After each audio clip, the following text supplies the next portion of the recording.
Welcome to A Healthy Curiosity, the podcast that explores what it takes to be well in a busy world with self-care strategies from Chinese medicine. I'm your host, Brody Welch, here to support you on your journey of health, happiness, and personal evolution. Welcome to today's show. I'm your host, Brody Welch, and as you know, if you've listened to the show before, I'm really interested in how we need to evolve the culture in order for human beings as individuals to be healthy, that really none of us exist alone, and where we are products of the people that we spend the most time with, the conversations that we're having, are the culture that we are steeped in at work and at home and in our social circles and in our communities. So I'm really excited to be speaking today with Dr. Millie Lytle, who is a naturopathic doctor and certified nutrition specialist, who is bringing all of her knowledge of nutrition as well as stress relief to help groups evolve to live healthier at the corporate level as well as throughout the world. She plays soccer for the United Nations Global Goals Team Star Strikers, where she connects with change makers all over the world, women who are making a difference in their communities. I am delighted to have you on the show today, Dr. Millie. Welcome. Thank you so much, Brody. It's great to be here. I love what you're doing to not only work with individuals to help them get a handle on stress and live healthier lives, but to also bring that into corporations and into the world at large in a bigger way. It's something that I firmly believe, in order to, like, individuals have it rough if they're the only ones trying to set boundaries around their time, and if they're the only ones actually getting up from their desk at work and having lunch. And it's just so insidious when there's a culture that is really around using your body as a machine instead of honoring yourself as a human being. So I'd love to know kind of like what got you into doing to working with corporations and doing stress relief with groups. Well, when I moved to New York 5 years ago, I started noticing in my practice that the majority of the patients I was seeing had a lot of similarities. So whether or not in terms of their health concerns, they had mixed autoimmune diseases, which were really common, or chronic allergies, hives, urticaria, eczema, or if it was gastrointestinal, digestive issues, or insomnia. What I noticed really at the root cause is that I started including within my treatment plans to consider a new job. And so you can't just tell somebody to quit their job, obviously, but at the root cause, their corporate environment was really making them sick, because they would not be able to leave their desk, not be able to leave the desk to go to the bathroom, decide to follow the group and avoid having lunch, and then want to binge on coffee or chocolate or sugar of some sort in the mid-afternoon, then be lured to go out for happy hour, and many people, and really the better job they had, would go back to work after happy hour and continue to work. And so when I started really realizing that this was sinking in, and that even I myself was working too much when I first came to New York, I really had to take myself by the hand and say, okay, if you're recommending people to slow down, then you have to slow down yourself. Sister, I can relate to that. And I think that people listening are probably, I'm imagining ears perking up all over the world and thinking, yeah, it's not just New York that, where that's true, right? Where there is this culture of overwork and work getting by far the biggest slice of the pie and leaving little for self-care of any kind. I do think that in terms of being in the United States, it is different than Canada. I mean, there is definitely corporate culture in Canada, but it's more laid back than it is here. And so it just so happens that where I moved to was New York City, which I think is, Wall Street and advertising and media and fashion and all these intense corporations. Yeah. But I'm sure every city in the United States has it. My mother works in Pittsburgh at a bank, and it's very similar where she works. Yeah, and yet there is something about the intensity of New York City that I think probably amplifies what you're talking about. So you notice that this is the struggle that your people are up against. You're trying to coach them to make healthy choices, and yet they're in this environment that is not exactly supportive. And yet now you're working corporations actually bring you in to help their employees? Is that how it works? Yes, I would say that corporations who are dedicated to the stress relief of their employees. Now, job stress is more strongly associated with health complaints than financial problems, than family problems. And so there's a lot of statistics that Americans are reporting that their job is very or extremely stressful, and that at least a quarter of workers view that their jobs are the number one stressor in their lives. And so what I find is that I'm reaching out to corporations who employ lawyers or humanitarian workers, or even just highly stressed financial employees who are dealing with the pace all day. And the statistics are all showing that if there is less stress on the job, that there's more productivity. And we've known these statistics for a long time. And so companies are starting to wonder, okay, how can we do more for our employees to keep them out of sick time, and more productivity, and fewer health challenges, and more happy. So it's great that they're starting to get that. They're starting to see that people are actually people and so that we are more productive when we are more relaxed, and things like taking breaks and moving and stretching and eating well are all a piece of that. I'd love to know what you include. Like, how do you help people? What goes into your programs? Well, I do give some options. So part of my program is the stress relief piece, which would be I go in and do a group, um, some type of meditation modality. So the longer I work with the team, the deeper we can get in terms of the abilities and the skill set of the employees towards meditation, mindfulness, breathing, journaling. I use Heartmath and Ericksonian hypnotherapy. Those are two meditation modalities that I'm specifically trained in. Awesome. Well, we talk a lot about mindfulness and meditation here at A Healthy Curiosity, and I obviously have my background in teaching qigong, teaching having yoga teacher training, things that teaching people how to breathe and move every day in my practice. I would love to know more about heart math and hypnosis. I know I've got the heart math. I got the Inner Balance app on my phone a while back, and I know that they do all sorts of research about the heart being this center of an energetic field in the body, and that working with sort of it's almost a biohacking thing, right? Like that where we can put ourselves in a state of relaxation using technology. Yeah, exactly. So there's a coherence. They look at the coherence between the mind and the emotions.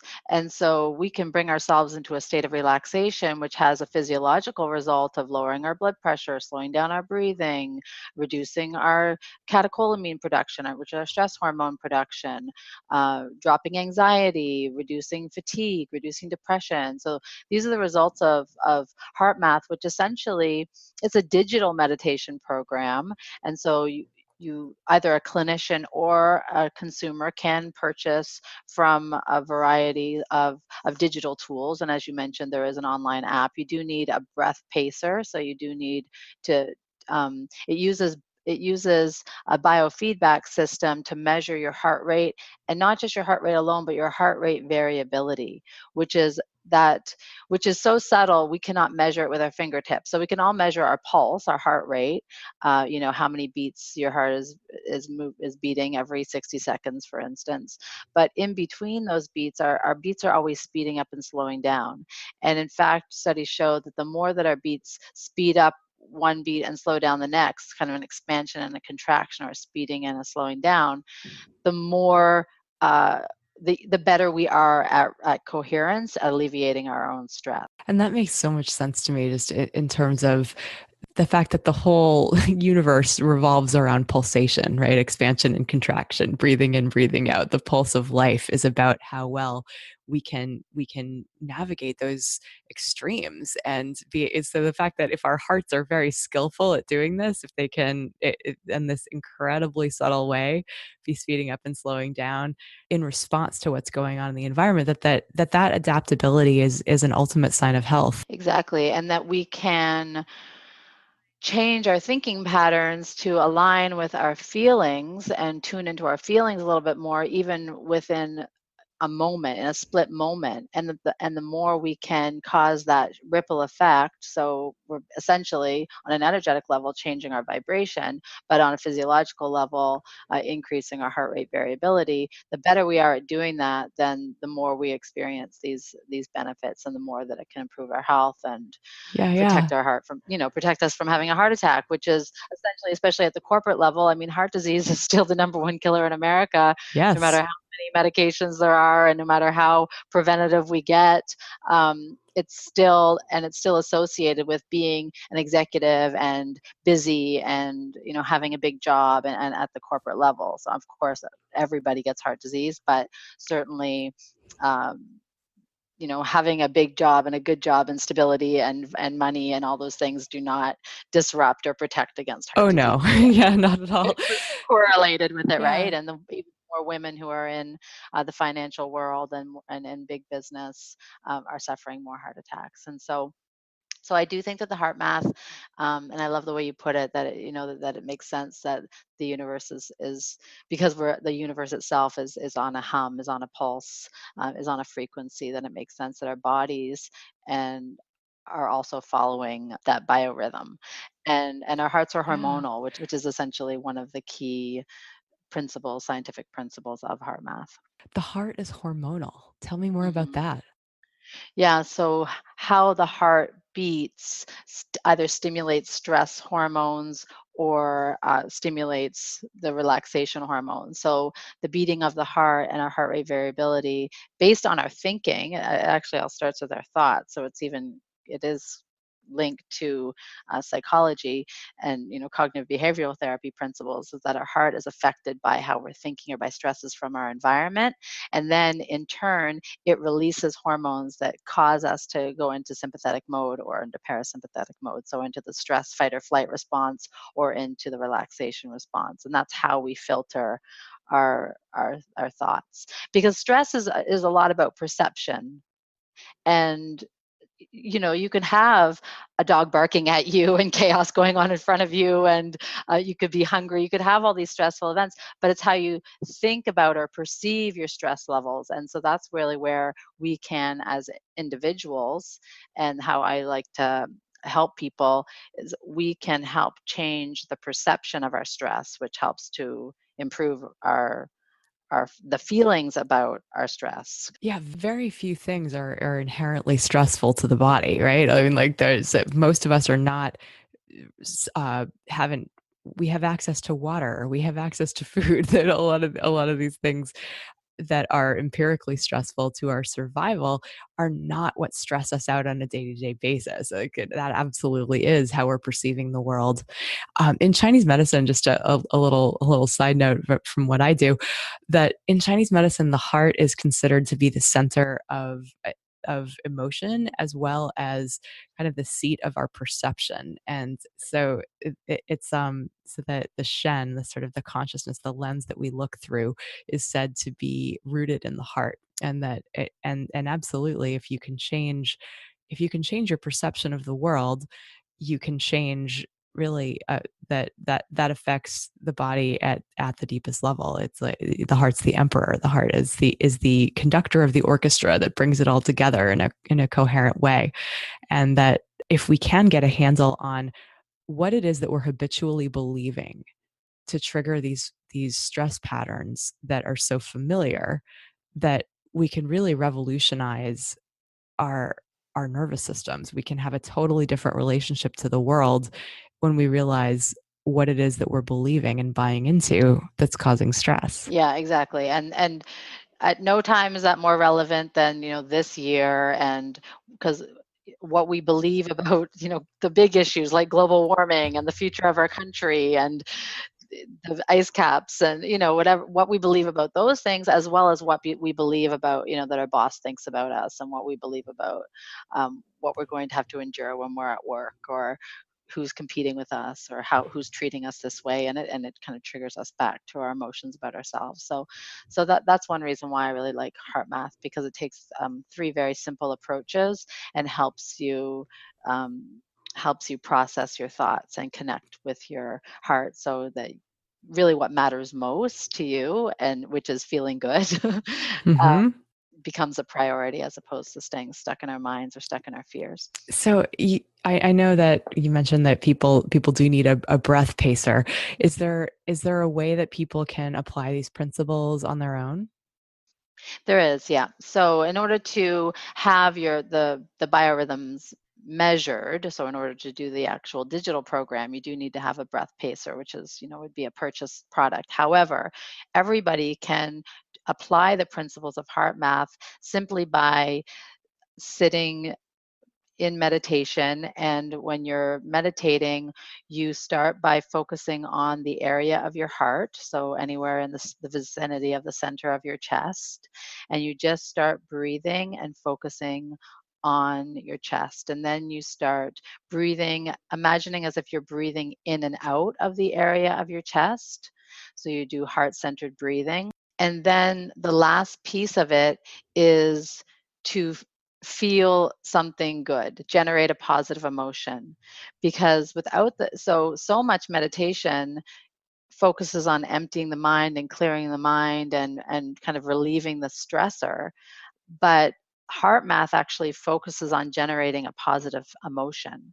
And that's really where the key to the benefits comes in. That's the last piece that makes heart math particularly beneficial, because not only does it give us that good feeling, which replaces the stress hormones with relaxation hormones, and these hormones of feeling good and at ease, but it also connects us to what makes us feel good.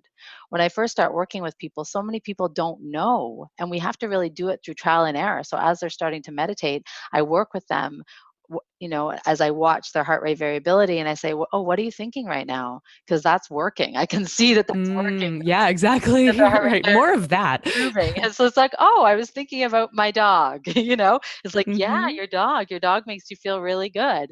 And then I have one patient, she's like, actually, I can think about any dog and feel good. It doesn't even have to be my dog. And and and we play tricks with ourselves too, because we think, oh, I have to think about my partner, or I have to think about my children. And some of my patients are like, well, I think about my children, it makes me feel stressed. And it's not a judgment thing. Like, who knows what's going on in their lives, right? So, but it's just about finding that thing. Like, oh, some think about game shows. One of my patients thinks about game shows, and it makes her heart rate variability go up. So it has really, it's not important what you're thinking about. No, The importance is how it makes you feel, it's a and yeah, that being able to conjure that feeling up in real time, as a way of seeding this, what it feels like to feel peace. that's right. And that's all it is. So it's so simple. So all it is focusing on the area of your heart, breathing in and out of your heart. So you're doing what they call heart-centered breathing, and then generating a good feeling. And Yeah. usually the good feeling comes, and then you know what the thought is, like it just pops in. And that's something that's really where a lot of the work comes, but it's very pleasurable work to continue to come up with a list of thoughts or events, or sensations that make you feel good. And so that it might change. You might not be able to think about game shows indefinitely. You might also have to think about physical contact, or petting your dog, or going for a walk on the beach, or your last vacation, or whatever it is, anything. And a lot of times I find that gratitude can be a gateway to that love feeling, that just conjuring up something that I'm just truly appreciating. Yeah, and so that's also a trick, because people, we learn and we're told what we should be grateful for, and that is all well and good, but some people just do not feel grateful for where they are in Hmm. life. And so it does become kind of a self-actualization process to really understand what's nurturing you. I did have one patient who started thinking about giving. She loves to give to people, but it actually decreased her heart rate variability. And then she started thinking about receiving, and she said, "Wow, I'm Oh. so surprised that thinking about receiving and people giving to me really makes me feel nurtured and really makes me feel good." So So we can outsmart ourselves, right? Like, yeah, or or we can let our judgments of what it should be get in the way of what actually is real. yes, yeah. Really, really cool stuff. Thanks for walking us through that. I know that that could be a really valuable practice for people, especially, or even if you are a meditator with a different kind of a practice, change it up. See if the heart-centered heart breathing is different for you. I know that, but for me, like when I started practicing qigong and being, instead of trying to transcend my body, being in my body while meditating, having a more embodied experience, it's a really different kind of thing. And that notion that the inner smile, the smiling from your heart, like feeling the organ that you're trying to tune into, that area, feel as though your consciousness is there and that you're in that space and you're happy. You're literally putting your awareness in that way, in that space, in your home, in your inner temple. Yeah. And to be where you are without judgment. So yeah, absolutely. We're going to take a little break from the show right now to bring you an exclusive inside scoop as to what it's like to participate in my self-care bootcamp transformational group, Level Up Your Life. I've got Celia here with me. She's gone through the course twice now, and she is signed up for the annual ticket for next year. Celia, thanks so much for joining me today. My pleasure. I'm very grateful to be here, Brody. Thinking back to before the first round of Level Up that you did, what were you struggling with? Well, I've been seeking for a while on a spiritual path. I've learned a lot over decades of various groups. But the thing that intrigued me the most when you first offered that you were putting forth this course was, do you want to have the support to do the things that you know to do? I have a pretty broad spectrum of ways I know how to take care of myself, but I wasn't always able to implement them. So I would go on spurts of great self-care and I would fall away from it. And though I am in other support groups and have been for many years, I'd never taken an online class. So I thought, well, I trust you as a guide because I've experienced so much through our one-on-one work that it absolutely intrigued me. I was faltering in many of my practices, also dealing with some physical challenges in my body temple. And I thought, well, this is right along the lines of what I want to do. I'm not trying to use the word, I want to up-level some of my practices. So even the name of the course just kind of gave me a little smile. So, do you mind sharing what physical challenges you were dealing with? Yes, I had been plagued by a bad case of plantar fasciitis and a bit of arthritis in my foot. I deal with the story around food. So I was looking to find more peace in my body temple and to nourish myself more mindfully, healthfully. Again, fits and starts of eating very well for a while and then not eating as well as I would prefer. That is always a big thing for me to find some transformation in that area. Got it. So you had a whole big toolbox worth of tools that sometimes you were good about using and sometimes not. Exactly. Okay, got it. And so what happens? How did you transform? First of all, it kind of blew my mind in both rounds that I could actually get over my technological fear and do this. And having been in in-person groups, as I'd mentioned, I found it quite wonderful to see everybody's faces and actually feel the connection. Now, I believe in the energetic connection of all of us, that we are all energetic beings. But to do an online course and see the people, and then there is, of course, the resonance of hearing other people that were struggling with the same thing I was, which I forgot to mention that I'm a tender of people. I care, give, and take care of a lot of people. So, and that's the thing that historically trips you up, right? Is like yes, putting everybody else's needs before your own. Yes, it is. And you're in good company. And this boy, is that ever the truth, right? Uh-huh. One of our members came up with the term that this is a course that fosters exquisite self-care. And I would add the adjective radical, exquisite self-care. So that, I would say, has been one of my biggest pieces, is that it is imperative that I put the tending of my mental, spiritual, and physical household first within me before I tend to my mother, who I am her tender, or my farm, my animals, my wife, the many beautiful souls that I get to be in service to. I have got to fill my own well first. And that's the biggest takeaway I've gotten. Awesome. That's something that I feel like it can be really hard to really get that at a cellular level, that you have the right to take care of yourself. Yes. And to me, it's like, I mean, that use the word online course, and it's like, to me, it doesn't even feel like an online course. It feels like we're all in the same energetic space, but that we are kind of like all in a living room together. We just happen to be spread across the country. It does feel that way. And that kind of blew me away, because I've been in groups for decades, and I mean, I can just like resonate with the girl over in New York City, you know, as well as the girl across town right here. It's quite fascinating. And I will say, regarding one of the habit changes that is in the course is about mindfulness. I mean, mindfulness is the thing. And I have found incredible transformation of how I approach my meals, which is a big deal, to sit down and consciously breathe and be present. Now, I knew all about this before. I've taken other courses about that kind of stuff, but some of it has stuck. Is it a perfect path? No.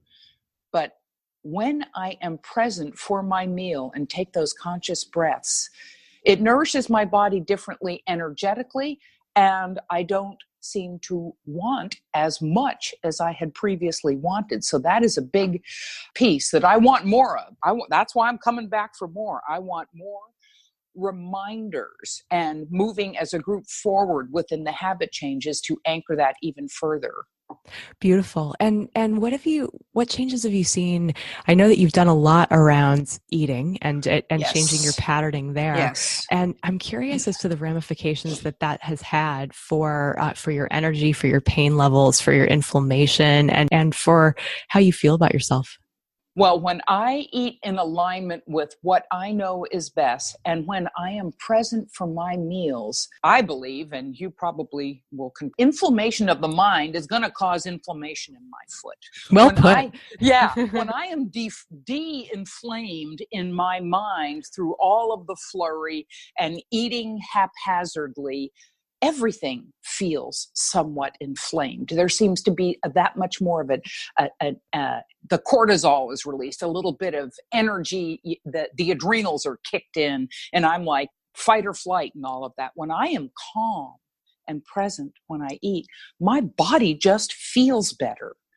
Now, have I lost all the weight I want to lose? Heck no. And it begins with this inner transformation. I truly believe, I truly know from previous experiences that to build a consistent practice of this is ultimately going to yield even more physical transformation. And my foot is feeling significantly better. The plantar fasciitis is resolved.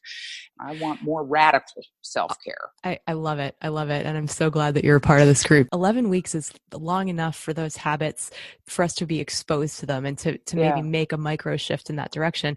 But that what you're describing, it's like 11 weeks isn't enough to give you a new body entirely. That the magic happens when we continue in those few degrees of course correction on the compass.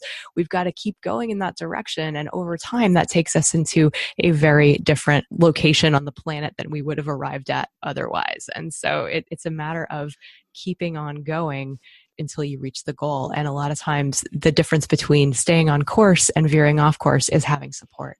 Yes. Yes. Yeah.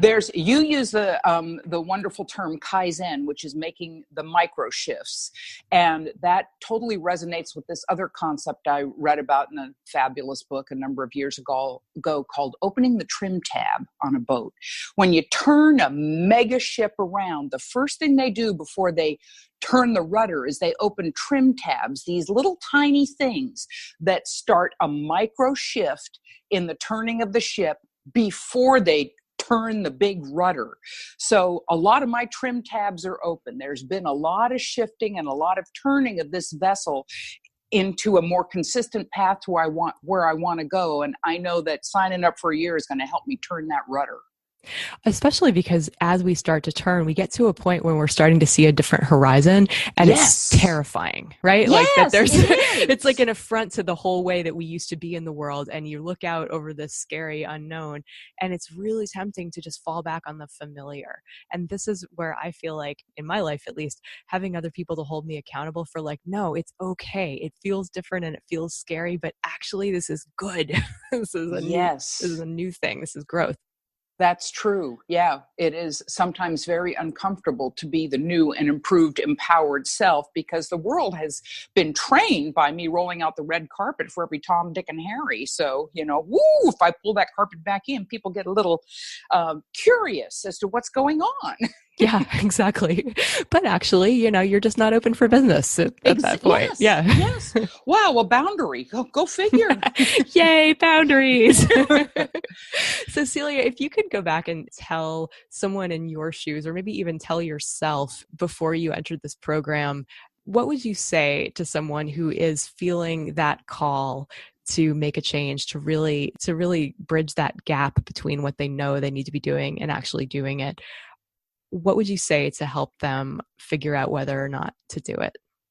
I would say, if you're looking for a supportive group that fosters self-compassion as one of the utmost practices, so that you can realize the transformations you're looking for in your body and your mind and your spirit, with a mentor and a guide who not only has a wicked amount of knowledge, but it is applied and she intimately shares from her own personal experiences of transformation, and you want to just be loved up to transformation, then come on in, because it's working for me and I want more.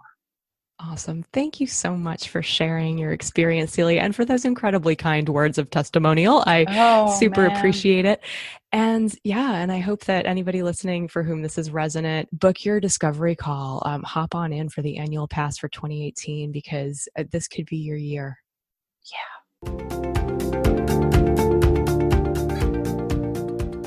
I'd love to hear a bit about hypnosis and how that goes down in a group setting, as I know that people have probably a lot of misconceptions about what hypnosis is and isn't, and how it's useful in terms of creating a different relationship with stress.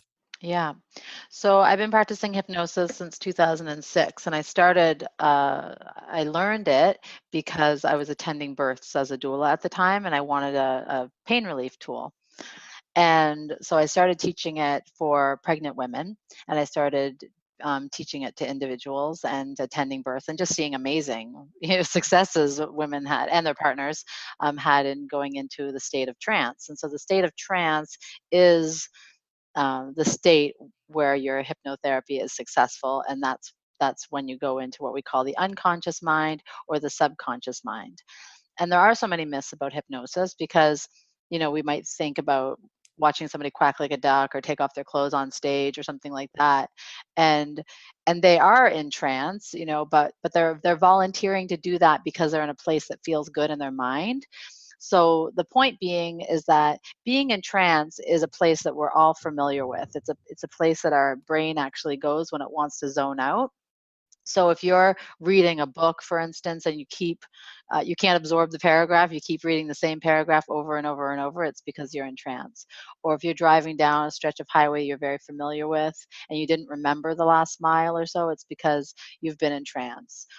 People also compare it to that place between waking and sleeping, where they're aware, but nothing really matters. It's a very comfortable, cozy place, and it's a healing place for the brain, because it's where we can change a lot of belief systems about ourselves. Whereas in our conscious mind, we're kind of always, it's more of the rabbit brain, where we're just basically can focus on 5 plus or minus 2 things, so 3 to 7 things at a time, and it's usually the busy mind. Whereas the unconscious mind is a very slow mind, a very receptive mind, where we can make deep decisions about our life and our progress and our humanity. And so as a therapist, as a hypnotherapist, what we do is we help people either make new connections or bypass certain triggers, belief systems that they were hanging on to. And so that's why hypnotherapy is so effective for phobias and anxieties,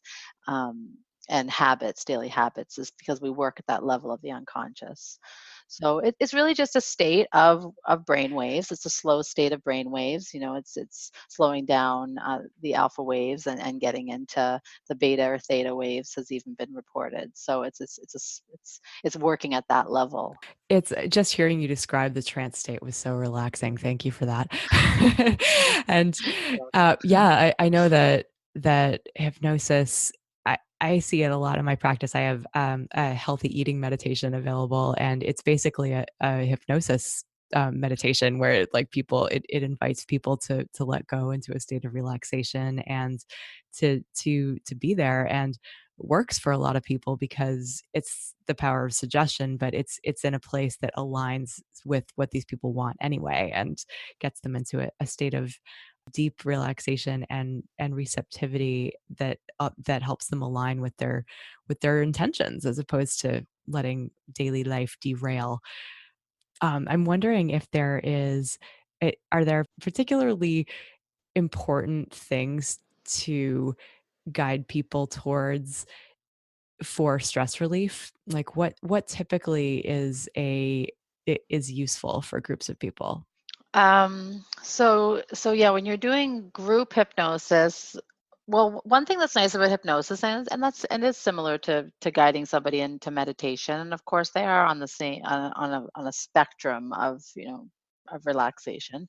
Um, is to focus on letting go. So I'll use different types of metaphors. It could be bubbles popping, or it could be glitter being released in the air, or balloons floating up, or it could just be a feeling of weightlessness and light. Um, and so we can do these in different ways. So the difference between a guided meditation and a hypnosis is that a hypnosis will incorporate many senses and work to trick the senses. And tricking the senses is a way to bypass um, all the mental state of kind of winding yourself down, and so it's a faster way to get into. How do you trick your senses?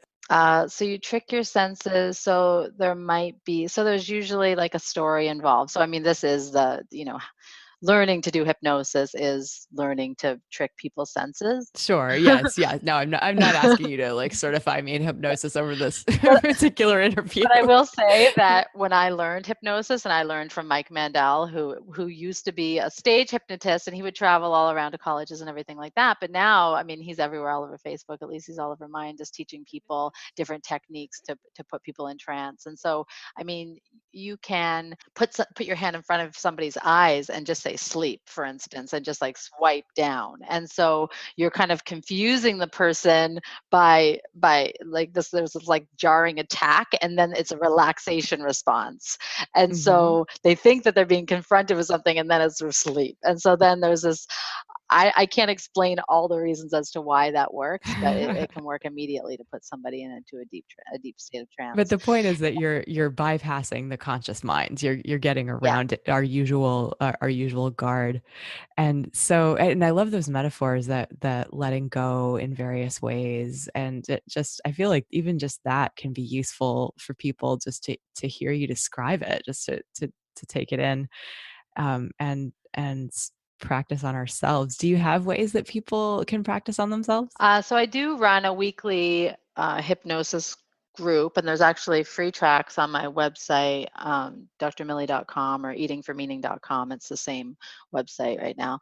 And so there are a series of free tracks if people want to tune in and listen to them. Otherwise, I do also offer a weekly happy hour. I call it happy hour hypnosis. It's on Sunday nights, but people can listen on demand through the week.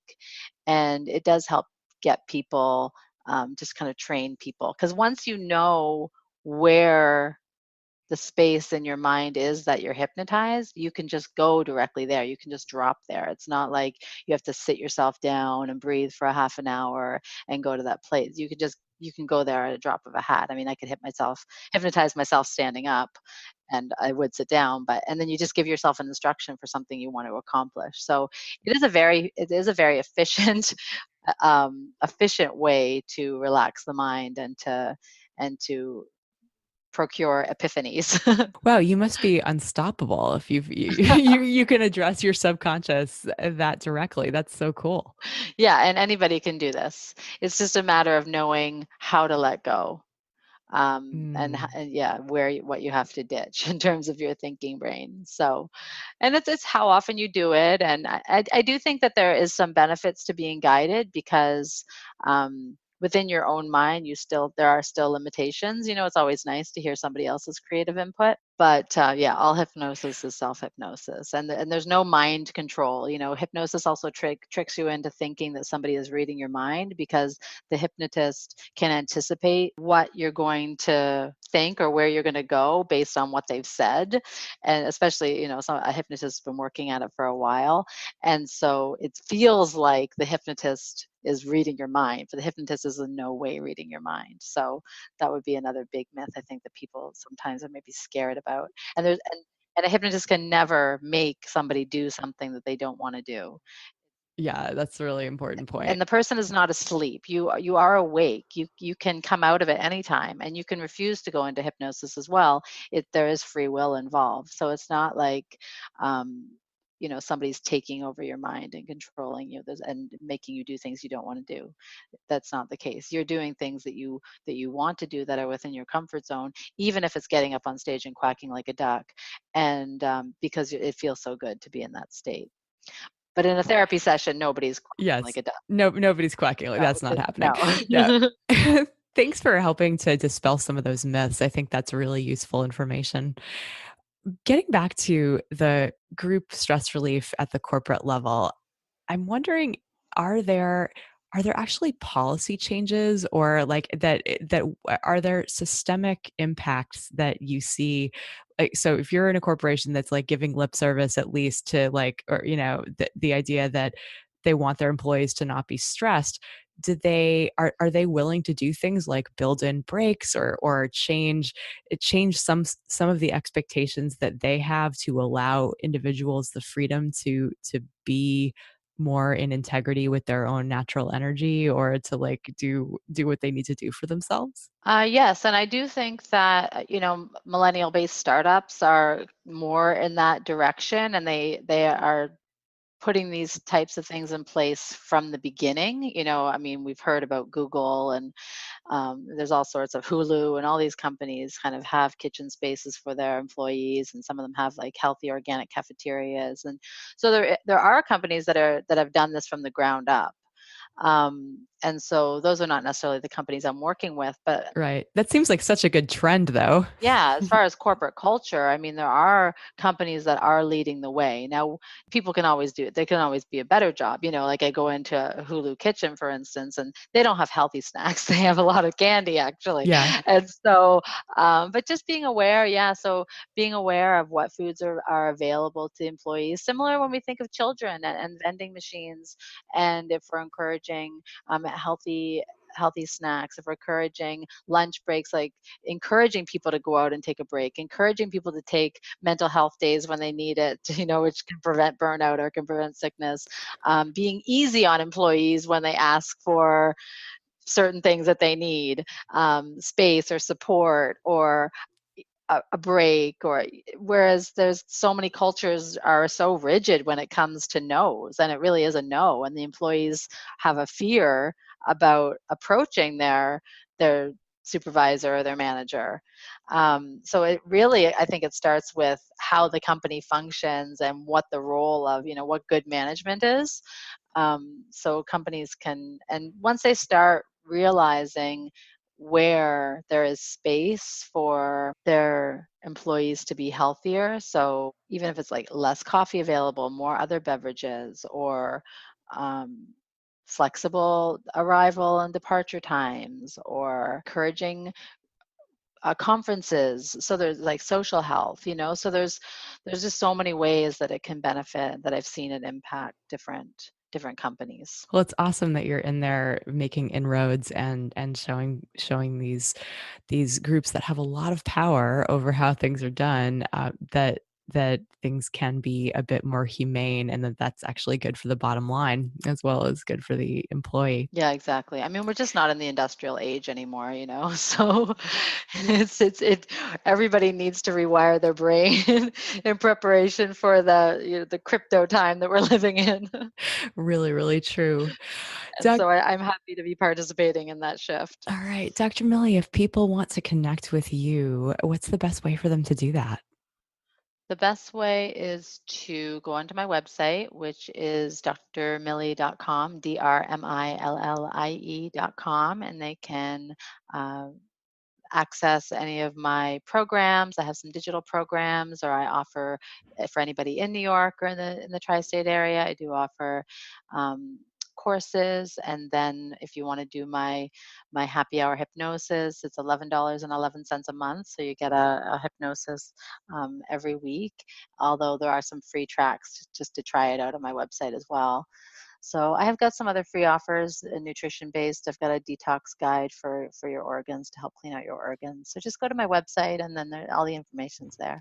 Wonderful. I'll definitely make sure that those get into the show notes.